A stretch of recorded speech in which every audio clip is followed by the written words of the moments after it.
ईशावास्य उपनिषद के अध्ययन के क्रम में हम लोग इसके पहले 11वां मंत्र देखे थे, जिसमें कर्म और ज्ञान उपासना के समुच्चय को बताया गया। यानी ज्ञान और कर्म दोनों तत्व को एक साथ भली भांति समझने को, उसके परिणाम को, उसके फल को बताया गया। अगला जो 11वां मंत्र है उसमें भी प्रकारांतर से उसी बात को कहा जा रहा है कि कर्म और ज्ञान इन दोनों को एक साथ जो है करने का क्या परिणाम होता है। कह रहे हैं कि विद्याम च अविद्याम च यस तद्वेदो भयम सह विद्या मृत्युम तीर्थवा अविद्या मृत्युम तीर्थवा विद्या अमृतम अस्मृते। विद्याम च अविद्याम च यस तद्वेदो भयम सह अविद्या मृत्युम तीर्थवा विद्या अमृतम अस्मृते। इस मंत्र में कहा जा रहा है कि ज्ञान और कर्म दोनों तत्व को जो मुमुक्षु है, मोक्ष की प्राप्ति का इच्छुक मुमुक्ष, मोक्ष इच्छा, जिसको मोक्ष की इच्छा है, यानी जो जरा मृत्यु के इस भव चक्र से निवृत्ति पाना चाहता है, मोक्ष प्राप्त करना चाहता है, उसको दोनों तत्व को एक साथ समझने की आवश्यकता है और उसके परिणाम को समझने की आवश्यकता है। कहा गया कि विद्याम च अविद्याम च, विद्याम च अविद्याम च, विद्या और अविद्या, च का अर्थ है और, विद्या और अविद्या को यह इति अधिकारी या जो ब्रह्म प्राप्ति की योग्यता रखता है, यह नरः या मनुष्य, ऐसा मनुष्य जो ब्रह्म प्राप्त की योग्यता रखता है, उसके साक्षात्कार की योग्यता रखता है। तो यह है जो साधक, जो मनुष्य विद्याम च अविद्याम च, विद्या और अविद्या को, उभयम इन दोनों को, तत् उभयम उन दोनों को, यानी विद्या और अविद्या इन दोनों को सहवेद, सहवेद, सह साथ साथ, समुचित रूपेण वेद जानात जानता है। जो साधक इस विद्या और अविद्या को साथ साथ जानता, सहवेद उभयम, साथ साथ, साथ साथ वेद, उभयम दोनों को, साथ साथ वेद का अर्थ है जाना, जानता है। यानी जो विद्या और अविद्या के फल को साथ साथ ज्ञान रखता है, जानता है, समझ लेता है, दोनों के परिणाम को।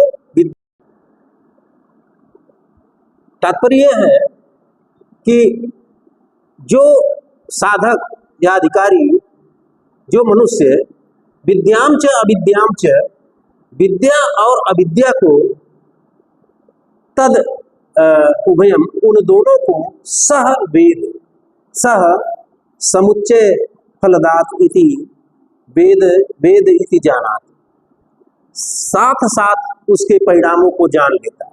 यानी कि विद्या यानी परमात्मा की प्राप्ति का कर्म, और अविद्या यानी जिन कर्मों से पितृलोक, मर्त्यलोक की प्राप्ति होती, उसका परिणाम। तो विद्या ज्ञान, जो साधक ज्ञान में संलग्न है, यानी उस परब्रह्म के ज्ञान में संलग्न है, परमात्मा के ज्ञान में संलग्न है, उसका फल। और अविद्याम च, और अविद्या का तदुभयम, इन दोनों को एक साथ, सहवेद, एक साथ ही इन दोनों के फलों को वेद जानात, वेद इति जानात, उसको समझ लेता है, उसको जान लेता है।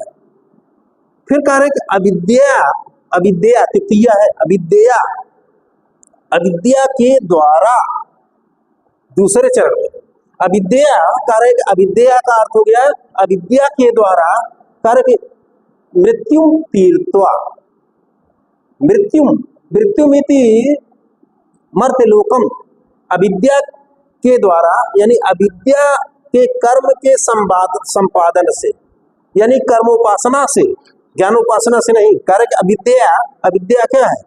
अज्ञान जिसमें फंसा रहता है और सांसारिक कर्मों को फल की इच्छा रखते हुए करता रहता है, संपादित करता रहता है, और फिर जो है उस अज्ञानता के कारण जो है मर्त्यलोक को प्राप्त करता है।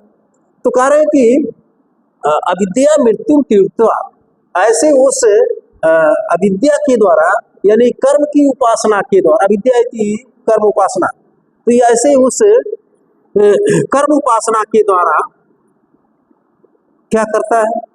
मृत्यु तीर्थवा मर्त्यलोक को पार करके, तीर्थवा का अर्थ तैर करके, मर्त्यलोक को तैर जाना, पार कर जाना, यानी कर्मोपासना के द्वारा मर्त्यलोक को पार करके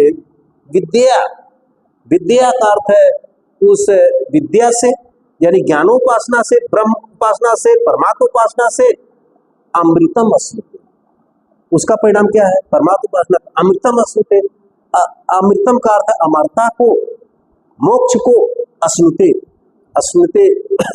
का अर्थ है उसमें व्यापनोति, उसमें व्याप्त हो जाता है, अमर हो जाता है, तो फिर उसको जरा मृत्यु के इस संसार चक्र में पुनः जन्म लेने की आवश्यकता नहीं।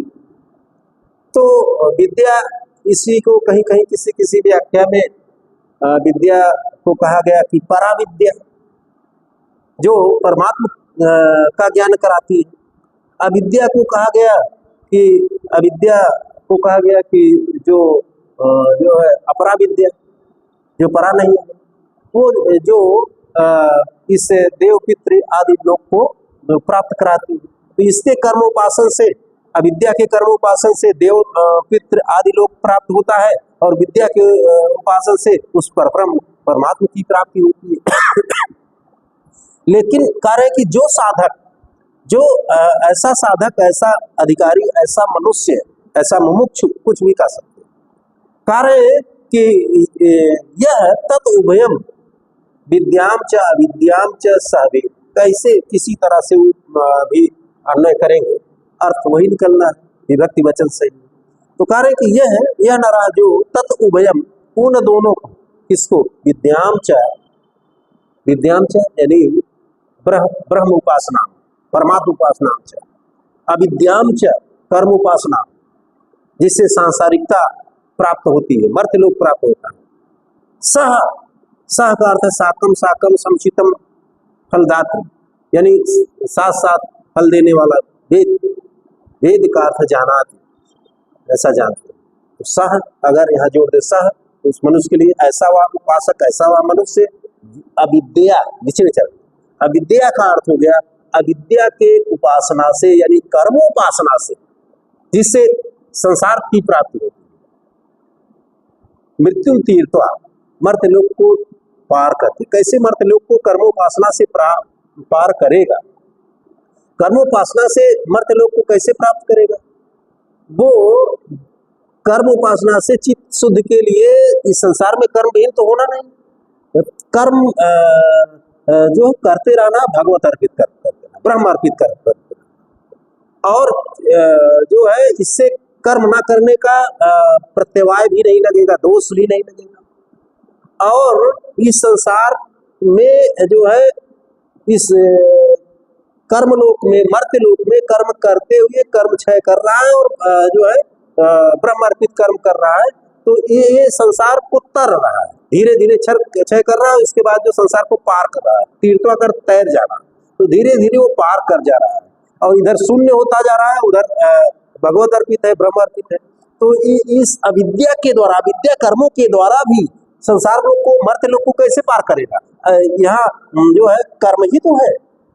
तो ऐसे उस कर्म के द्वारा जो है जो ब्रह्म अर्पित है, भगवत अर्पित है, उसको जो है करते हुए और पूर्वकृत कर्म फल को भुगतते हुए, उसको क्षय करते हुए, वो जो है संसार को तीर्थवा का अर्थ है तैर करके, पार करके, और फिर करके विद्या, फिर उस ब्रह्म ज्ञान से यानी परमात्मा के ज्ञान से, परमात्मा के ज्ञान से क्या करता है? अमृतम अश्नुते, क्योंकि परमात्मा न मरता है न उत्पन्न होता है, वो अमर है। तो वह ब्रह्मेव ब्रह्म भवति, परमात्मेव आत्मेव परमात्मा भवति, यानी वह अमरता को प्राप्त हो जाता है, परमात्मा स्वरूप हो जाता है। तो इसीलिए कहा गया कि विद्या अमृतम अश्नुते, विद्या विद्या के द्वारा यानी ब्रह्म उपासना परमात्मा उपासना के द्वारा या ज्ञान उपासना के द्वारा अमृतम अश्नुते, उस परमात्मा की अमरता को, ब्रह्म की अमरता को, जैसे वो अजर अमर है उस तरह से अमृतम अश्नुते, अमृतम अश्नुते अमरता को प्राप्त करता है, अमरता को पाता है। तो ये एक एक पद का अर्थ हो गया, पदार्थ हो गया। भाव ये है इस मंत्र का, ये जैसे कोई व्यक्ति अधिकारी हो गया, यानी ब्रह्म और जीवात्मा को समझने का सामर्थ्य उसमें आ गया,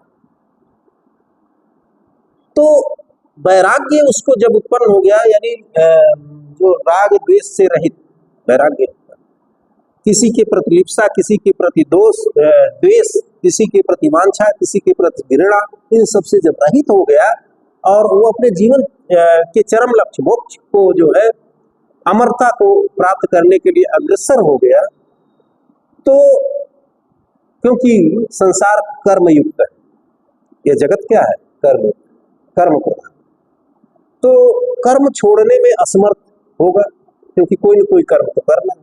तो ऐसी अवस्था में कर्म को वह क्या मान ले, यहाँ इस मंत्र में एक चीज और एक तरह से कही गई कि कर्म को वह उपाय मान ले, क्या? ब्रह्म प्राप्ति का, परमात्मा प्राप्ति का।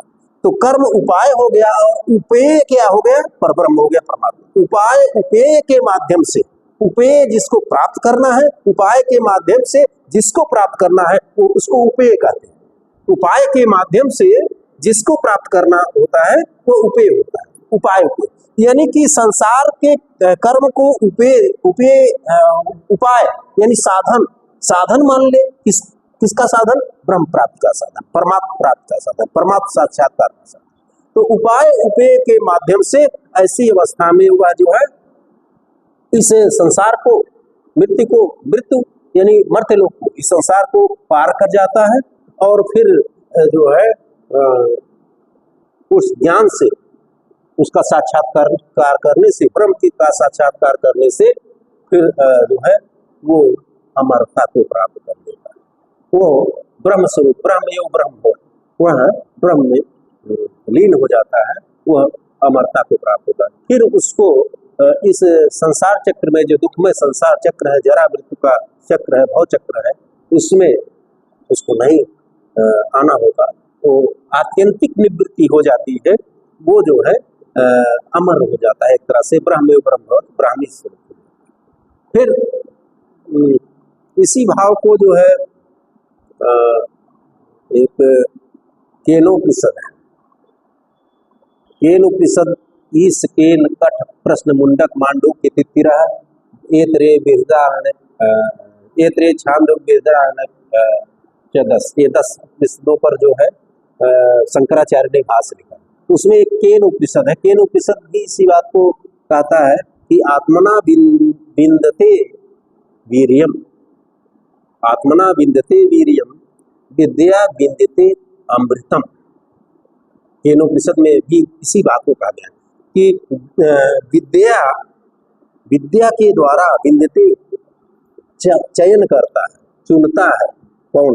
मोक्षे अमृतम, अमरता, अमरता को प्राप्त करता है।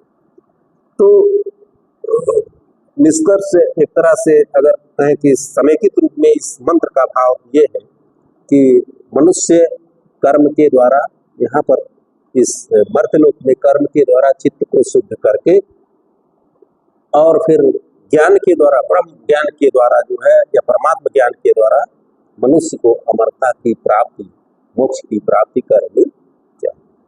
तो इन दोनों को समुच्चय रूप में साथ लेकर के चल करके ही ब्रह्म की प्राप्ति हो सकती है, परमात्मा की प्राप्ति हो सकती है। फिर आगे कह रहे हैं इसी भाव को कई उसमें एक मार्कंडेय पुराण से लिया ग्रंथ दुर्गा सप्तशती, उसमें भी जो है देवी की पूजा में कहा गया कि सा विद्या परमा मुक्त हेतु भूता सनातनी, या विद्या समस्ता जो है उसमें आता है दुर्गा सप्तशती में कि विद्या समस्ता स्तव देवी भेदा विद्यासी सा भगवती परमा ही देवी। ये इसी भाव को लिए हुए जो उसमें भी विद्या की आराधना की गई। अब अगले मंत्र में 12वें मंत्र में व्यक्त और अव्यक्त, व्यक्त क्या है अव्यक्त क्या है उसकी उपासना के समुच्चय का ज्ञान किया। प्रकारांतर से वही बातें कही गई, इस मंत्र में भी प्रकारांतर से वही बातें कही गई कि वो सब अंतर शब्दांतर है। देखिए दोनों को साथ लेकर के चलने की बात यहाँ भी कही गई है। शब्द परिवर्तित हो गया, कार्य कि अंधम तमः प्रविशन्ति ए संभूतिम उपासते ततो भूय युते तमो या संभूत्याम रता। अंधम तमः प्रविशन्ति ए असंभूति उपासते 12वां मंत्र है। ततो भूय युते तमो या संभूत्याम रता। यहाँ दो पद नए आ गया, संभूति और असंभूति। देखिए पहले पद में पहले चरण में है असंभूति उपासते, असंभूति, और द्वितीय पद में है संभूत्याम, संभूति शब्द। तो असंभूति और संभूति दो पद नए आ गए। संभूति क्या है असंभूति क्या है, सामान्य रूप में हमारा ध्यान इस पर जाएगा क्योंकि ये नई बातें कही जा रही हैं। असंभूति थी, असंभूति सम्यक भवनम न सम्यक भवनम इति असंभूति। इसका अर्थ क्या है, जो जिसकी सत्ता पूर्ण रूप से सत्य ना हो, जिसकी सत्ता पूर्ण रूपेण सत्य न हो, वह क्या है असंभूति, यानी न सम्यक भावनम इति असंभूति। और संभूति क्या है, वही हो गया सम्यक भावनम इति संभूति, यानी कि जिसकी सत्ता, संभूति क्या है, जिसकी सत्ता पूर्ण रूप से क्या हो सत्य हो, वो संभूति हो गया, जिसकी सत्ता पूर्ण रूप से सत्य हो। अब अगर हम प्रकारांतर से देखते हैं तो असंभूति संभूति दोनों प्रतिनिधित्व, एक तो कर्म का प्रतिनिधित्व करता है, एक ज्ञान का प्रतिनिधित्व करता है। जिसकी सत्ता पूर्ण रूप से सत्य है वो क्या है परमात्मा, और जिसकी सत्ता पूर्ण रूप से सत्य नहीं है, दृश्यमान जगत, ये संसार, इस संसार की सत्ता पूर्ण रूप से सत्य नहीं है, क्योंकि ये संसार क्या नासमान विनश्वर है, और वो परमात्मा परब्रह्म क्या अविनश्वर, जिस जो नासमान नहीं, जो अमर है। यही बात तो पिछले मंत्र में कही गई। तो अब देखिए इस मंत्र को देखते हैं, कह रहे हैं कि अंधम तमा प्रविशन्ति ए असंभूतिम उपासते।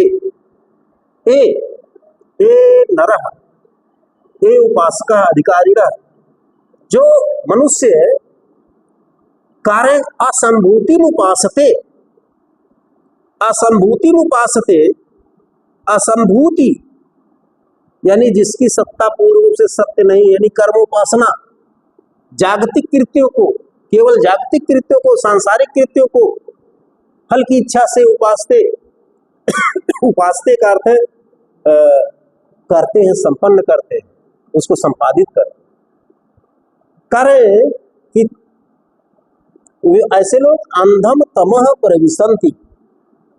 अंधम का अर्थ है, अंधम का अर्थ है ना दिखाई देने वाले, अत्यंत घोर। तमः का अर्थ है अंधकार में, प्रविशन्ति का अर्थ है प्रवेश करते। तो जो लोग असंभूति उपासते, यानी विनाशमान देव पितर आदि लोक जिससे प्राप्त होता है, ऐसे उस विनाशमान लोक की प्राप्ति के लिए उपासना करते हैं, प्रयत्नशील रहते हैं। ऐसे लोग कह रहे हैं कि अंधम तमः प्रविशन्ति, वे मानो घोर अज्ञान रूपी अंधकार में, अंधम इति अज्ञान रूप घोर अंधकार, तो घोर अज्ञान रूपी अंधकार में, तमः अंधकार में प्रविशन्ति प्रवेश करते। क्योंकि अज्ञान रूपी अंधकार में क्यों प्रवेश करते हैं? क्योंकि उस कृत्य से, उस असंभूत की उपासना से, जिससे विनाशमान देव पितर लोक आदि मर्त्य लोक आदि की प्राप्ति होती है, अज्ञानता बस उनको प्राप्ति होती है, तो वो मानो जो है उस अज्ञानता के कारण घोर अंधकार में जा रहे हैं, क्योंकि बार बार वो समझ नहीं पा रहे, वो बार बार उसी कृत्य को करते जा रहे हैं और घोर अंधकार में जा रहे हैं। इसी भव चक्र में, संसार चक्र में, मर्त्य लोक में पुनर्जन्म के लिए आबद्ध होते जा रहे हैं। तो इस कारण कहा गया कि मानो घोर अज्ञान रूपी अंधकार में प्रविशन्ति का अर्थ है प्रवेश करते, प्रकर्षेण विशन्ति यानी प्रविशन्ति, जो विशेष रूप से प्रवेश करते हैं उसमें जाने के लिए बाध्य होते हैं, प्रविशन्ति। अब फिर निचला चरण क्या कह रहा है? निचला चरण कारक ततो भूय युते तमो या संभूत्याम रता कारण कि ततो भूय, ततः उनसे भी भूय अधिक थे वे लोग, यू मानो तमो का अर्थ है अंधकार में प्रविशन्ति, ऊपर से चला है, अध्यायित हो गया, प्रवेश करते, उनसे भी अधिक मानो वे लोग अंधकार में प्रवेश करते हैं। कारण कि या अव्यय है, जो लोग या जो लोग, जो लोग संभूत्याम रता, जो केवल असंभूति को छोड़कर यानी कर्म को छोड़कर संभूत्याम रता यानी जिसकी सत्ता पूर्ण रूप से सत्य है उस परमात्मा में रता ज्ञान रत रहते हैं, उसी की प्राप्ति का प्रयास करते हैं, वे लोग मानो इस कर्म को छोड़कर चित्त शुद्धि हुई नहीं, अंतःकरण शुद्ध हुआ नहीं, कर्म क्षय हुआ नहीं, भगवत अर्पित कर्म हुआ नहीं और कर्म न करने का दोष भी लग गया। इसलिए कह रहे हैं कि ततो भूया युते तमो, मानो उससे अधिक वे लोग जो है घोर अंधकार में जाते हैं। ये या जो लोग संभूत्याम रता केवल ज्ञान प्राप्ति में रत रहते, केवल ज्ञानार्जन में ही रत रहते, और उसका परिणाम क्या होता है कि हो सकता है कि ज्ञान में रत रहे, सिद्धि में रत रहे, तो कुछ सिद्धियां प्राप्त हो जाए, अणिमा गरिमा आदि अष्ट सिद्धियां प्राप्त हो, लेकिन उसका फल वो हो जाए, लेकिन क्योंकि अंतःकरण की शुद्धि नहीं हुई, कर्म फल क्षय नहीं हुआ और भगवत अर्पित कर्म नहीं हुआ, तो फिर संस्कार तो लगा रह गया, तो वहां सिद्धि केवल सिद्धियां कुछ प्राप्त कर सकते हैं, लेकिन ब्रह्म एवं ब्रह्म भवत, आत्मा एवं परमात्मा भवत, ऐसी स्थिति नहीं आएगी। मोक्ष आत्यंतिक निवृत्ति ये नहीं प्राप्त है। तो इसीलिए कहा गया कि अंधम तमा प्रविशन्ति ये असंभूति उपासते ततो भूया युते तमो या संभूत्यामृता। ये जना, ये अधिकारी न, जो अधिकारी या ब्रह्म प्राप्त के योग्य लोग असंभूति उपासते, वे असंभूति उपासते यानी कर्म की उपासना ही केवल करते, केवल कर्म उपासना करते हैं, जिसका परिणाम क्या होता है, जिसका फल क्या होता है, विनाशमान देवलोक पितृलोक आदि की प्राप्ति होती, मर्त्यलोक की प्राप्ति होती है। कह रहे हैं कि ऐसे लोग अंधम तमः प्रविशन्ति, न दिखाई देने वाले अज्ञान रूपी तमः अंधकार में, न दिखाई देना, जहां पर कुछ रास्ता दिखे ही ना, अज्ञानता का भाव, तो ऐसे तमः अंधकार में, घोर अंधकार में प्रविशन्ति प्रवेश करते, यानी उसका परिणाम होता है कि बार बार इसी मर्त्यलोक में प्रविष्ट होते हैं, विवश होते हैं, जन आने के लिए विवश होते हैं। फिर कह रहे हैं कि ततो भूया युते तमो, उनसे भी अधिक, ततो भूया, उनसे भी अधिक, क्यों मानो ते वे लोग तमो अंधकार में जाते हैं, मानो उनसे भी अधिक वे लोग अंधकार में जाते हैं। कारण यह जो लोग संभूत्याम रता, जो केवल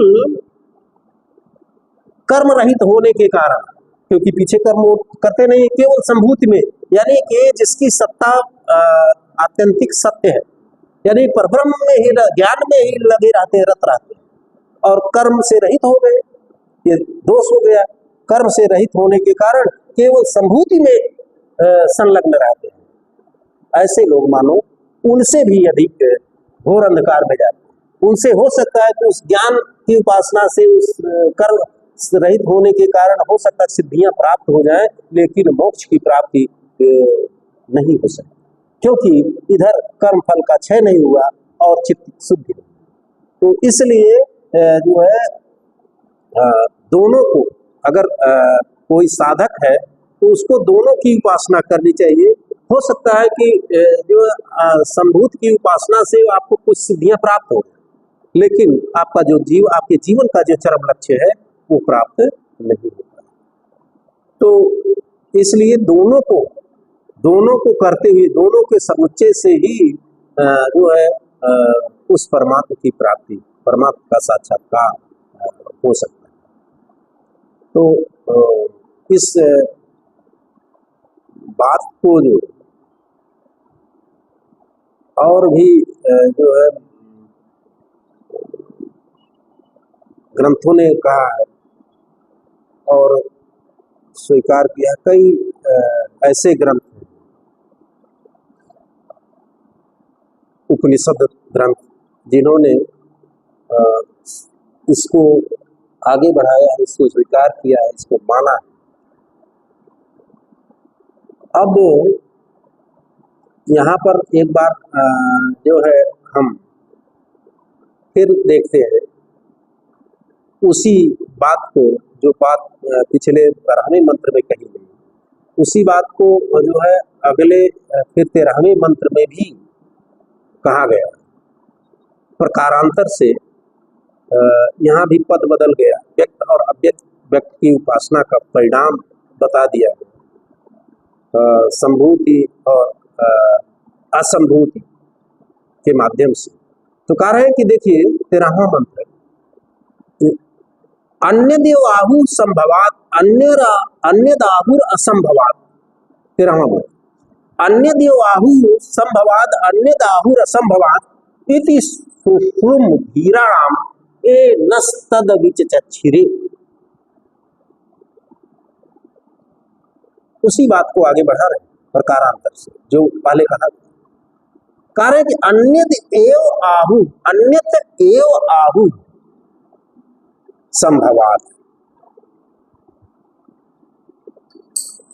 अन्य देव आहु संभवात इति संभूति रूप कार्य प्रजापत्य उपासना, यानी जो परब्रह्म है उसकी उपासना से, संभवात यानी ब्रह्म की उपासना से।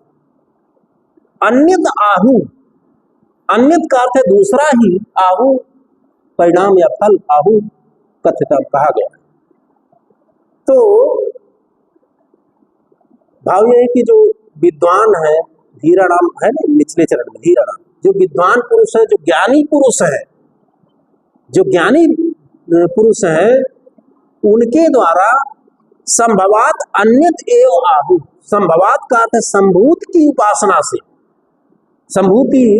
संभूत समझ रहे हैं ना, उस परब्रह्म की उपासना से, परमात्मा की उपासना से, ब्रह्म की उपासना का अन्य देव आहु का अर्थ है अन्य ही आहु कहा गया है, यानी अन्य परिणाम कहा गया, अन्य फल कहा गया।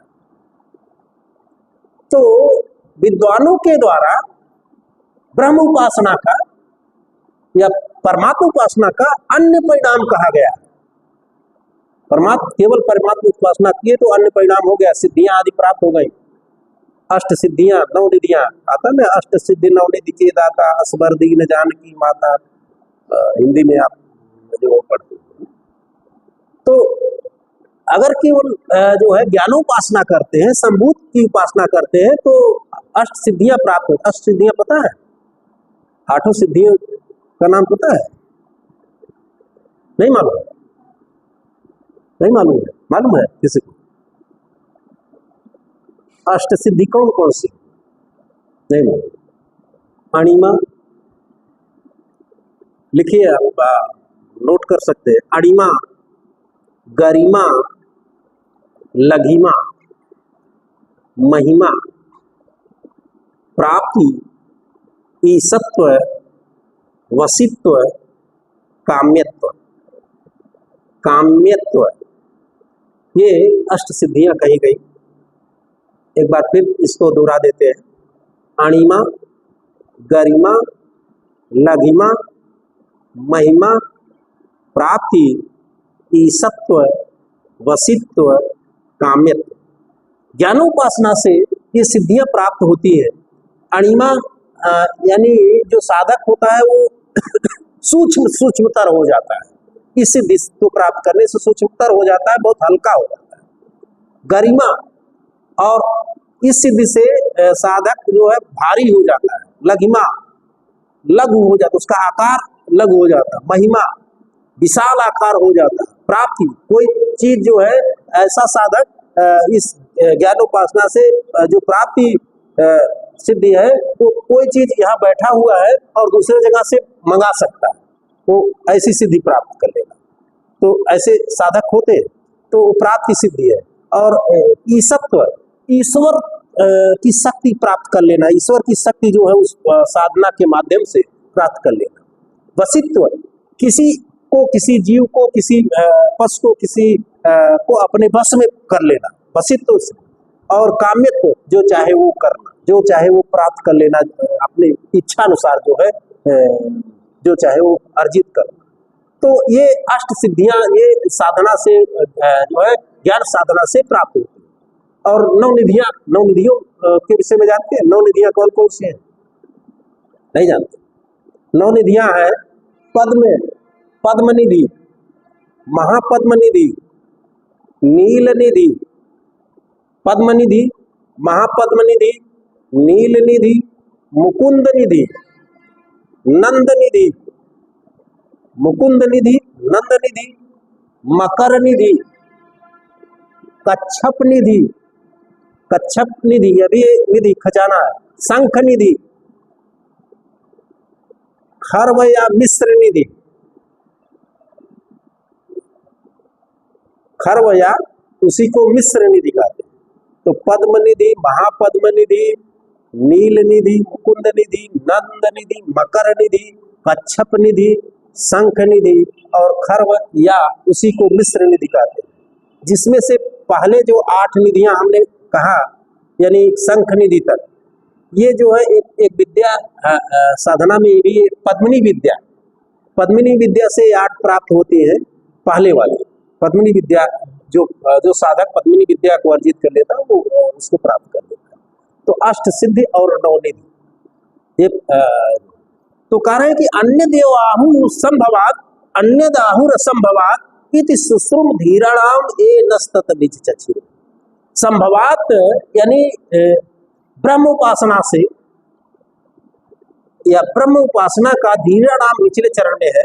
धीराणाम विद्वानों ने अन्य देवाहु अन्य ही परिणाम कहा। कारण कि अन्यत आहु असंभवात, केवल अगर ब्रह्म की उपासना किया, परमात्मा की उपासना किया तो उसका फल, क्योंकि इधर कर्म फल छूट गया या कर्म उपासना छूट गया, तो कारण है कि उससे अणिमाद सिद्धि की प्राप्ति हो सकती है। संभूति से, केवल संभूति की उपासना से अणिमाद सिद्धि और नवनिधियों की प्राप्ति हो सकती है। लेकिन कारण है कि अन्यत आहु असंभवात, अगर केवल कोई असंभूति की उपासना करे तो असंभवात, असंभूत की उपासना से अन्यत आहु का अर्थ है दूसरा ही फल कहा गया, दूसरा ही परिणाम कहा गया।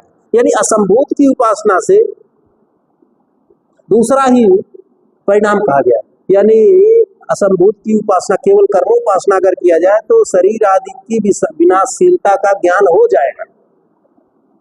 उसमें लगे रहेंगे तो पता चलेगा कि शरीर विनाशवान है, संसार विनाशवान है, मर्त्यलोक की प्राप्ति हो, उसका ज्ञान हो सकता है, प्रकृति लय का ज्ञान हो सकता है।